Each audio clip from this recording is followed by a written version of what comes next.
misis, nandito na naman tayo sa Cainta Rizal.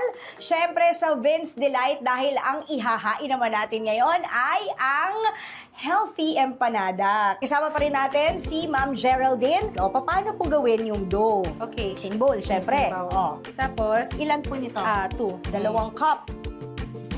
And then, Sunod po. after that, talagyan natin na 1 teaspoon na salt, 1 teaspoon na baking powder, Okay. tapos na half cup ng white sugar. Half cup. Yan. Okay, After tapos? natin ilagay yung mga dry ingredients, halu-haluin lang natin siya. Tapos? Milk, half butter. Dapat ba melted? Opo, dapat melted. 2 eggs. Ayan. And then, Tapos? water. Half cup lang. Okay. Oh, medyo nabibilisan ba kayo face-to-face with Ate Kuring Facebook page and TikTok account kung nabibilisan kayo sa mga ingredients at kung paano ginagawa itong ating empanada. Mamasa lang siya. Para ma-achieve yung pino na texture ng dough, kailangan din siyang i-stay put muna ng mga an hour. Ang itsura niyan, after 1 hour, bibilang tayo ng 3. Mamagicin na naman natin. And a 1, and a 2, and a 3. Tara! O, ganyan ang itsura. So, pagkatapos, ma'am, ano na yung gagawin natin? Bibilog-bilogin na natin siya. Para lalagyan natin siya ng filling. Pero syempre, yung ilalagay nating filling, dapat tutuin muna natin. Okay, so anong gagawin natin, ma'am, para sa filling? Igigisa po sa bawang at sibuyas. Okay, so bawang muna, and then sibuyas. Okay. Kailangan natin siya pa-brown. Ground pork. Ilang kilo po yan? 1/4. 1/4 kilo rin. Ayan, Seasoning. seasoning. Salt. Pepper. Bagsak na natin ang carrot. At yung patatas. Yun, no?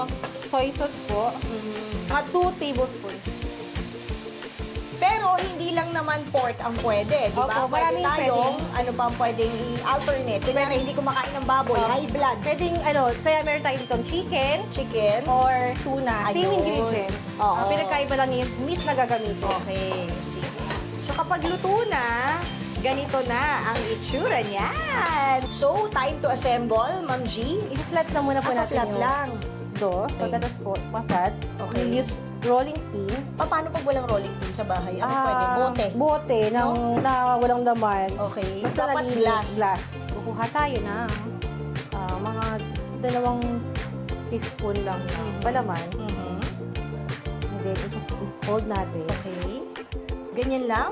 Ganito lang Tapos? kasimple. Hindi kami gumagamit ng molder. Tapos parang Normal. tinatakin mo lang. Tinatakin mo lang siya.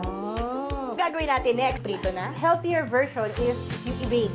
Okay. Pero sa mga walang, hindi lahat merong, oven. Toaster, Oo. oven, air fryer. Pwede siyang i-fry. Kapag ka toaster or air fryer o oven, ilang degrees ang kailangan na temperatura? 150 degrees. 10 minutes. Or hanggang mag-brown? Hanggang mag-brown.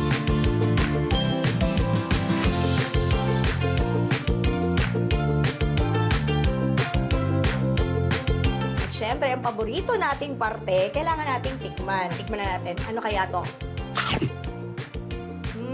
Pork. Pork na